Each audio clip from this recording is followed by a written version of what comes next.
Do, do, do, do, do, do, do. All right. Decision has been made. I'll get this as far that way as I can to get a straight view of the table. So,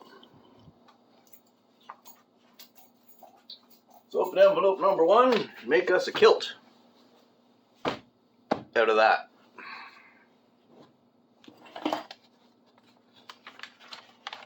It's been a long time since I've been doing anything with this, so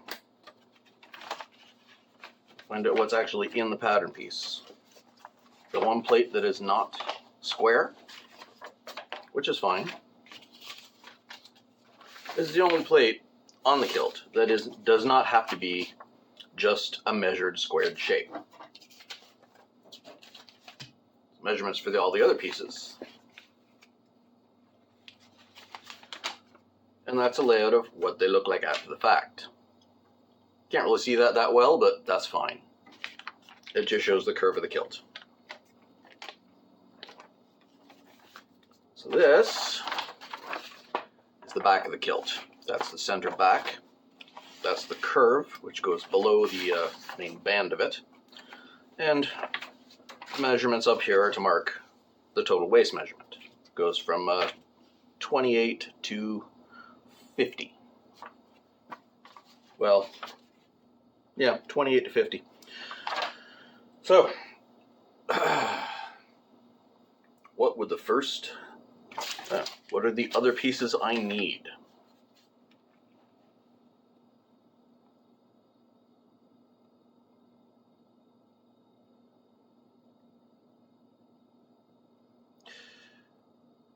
The waistband would be half of the waist times 4 inches. The top plate, which will sit, well, it'll sit here, is 13 by 7, 2 of them. The front fall being the face of the apron face, which will go down here.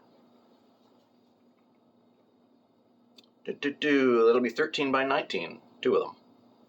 The fold being the pleats, 13 by 28. And I need 2 of those.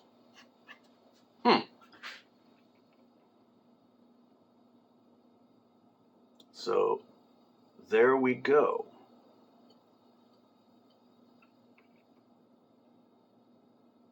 Okay. I'll lay this out and do some measuring and see what I come up with. I'll bring it back with the next step. Okay. So we traced out that plate, the yoke plate, which is the only one that's not a square cut measure, just a square measurement and cut. Chalked it in, fold it in half. Now I'm going to pin it and cut it. Once I get them cut out, I'll show you. Okay, so as far as we can on there. All right, so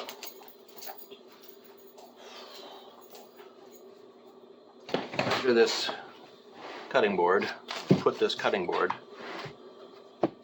further over this way, but this is the material that is going to be the shell and major pieces, the fall. There are pieces that are not visible from the outside. In order to make my life easier, I have to decide whether they are going to be this black or one of these blacks. See, these are denims. Well, denim is being serge. I may or may not use those. I'll probably end up using this, which is also a serge, but it's much lighter, and they're all cotton anyway. This matches the weight of this, which is also a cotton serge, but a patterned one. So it looks like the liner pieces, the few of them that there are going to be made of this stuff, which works out well. Let's lay this flat so you can see everything. Pull some of this out. The reason this material isn't being used for something like a pair of pants or anything else visible is this this stain across it, which is bleaching because it was left out in front of a window. Well, it was left with a space across it that was near the space between the curtains on the window. So it left some bleached string across, line across it. But anyway, these are the two pieces that I just did, cut and serged. That's the center back of the kilt. This will be the center front of the kilt. So it's yoke, it makes it curve out. So from there, all the other pieces will hang, including the pockets I have to make. But the fall, being the folded pieces, are going across here. There's going to be a center piece here that curls around, because the back up here will be laced shut like a corset. On here there's going to be a 2-inch waistband and belt loops. There's going to be pockets hanging from the bottom edge of this yoke. 2 on the front, 2 on the back. And probably 1 on the front of the apron to act as a what would otherwise be a sporran on a normal kilt. But yeah, the back side of the apron, the back side of the front plate, they're going to be made out of this stuff, not this stuff, because you don't see them. So I'll start cutting measured, squared off pieces, and we'll see where we end up. Let's get you into the stand / handle. Okay, so shut that down.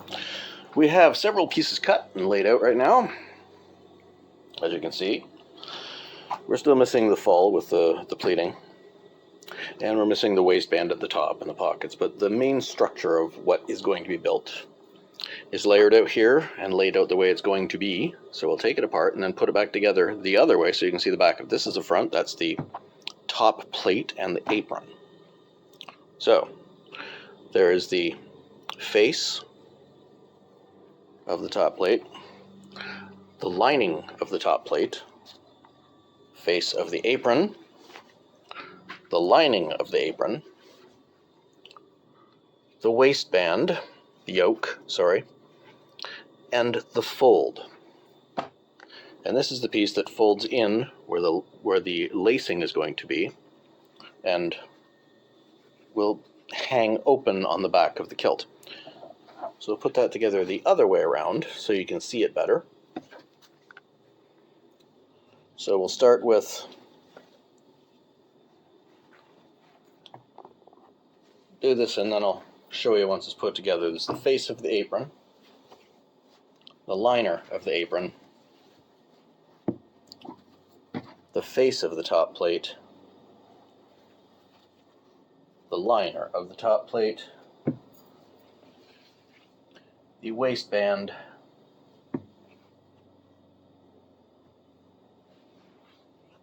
attached at the front,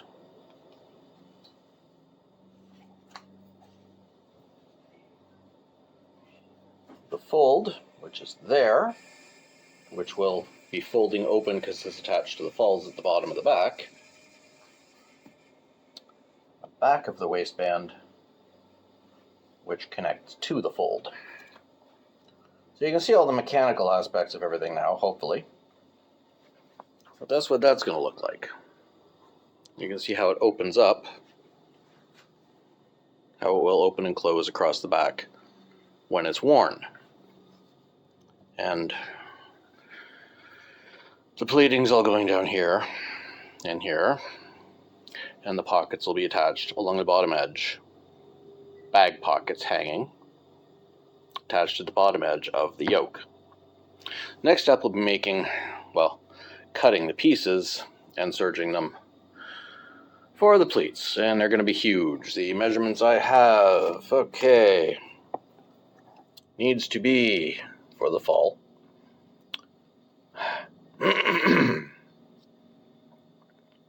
Below the yoke,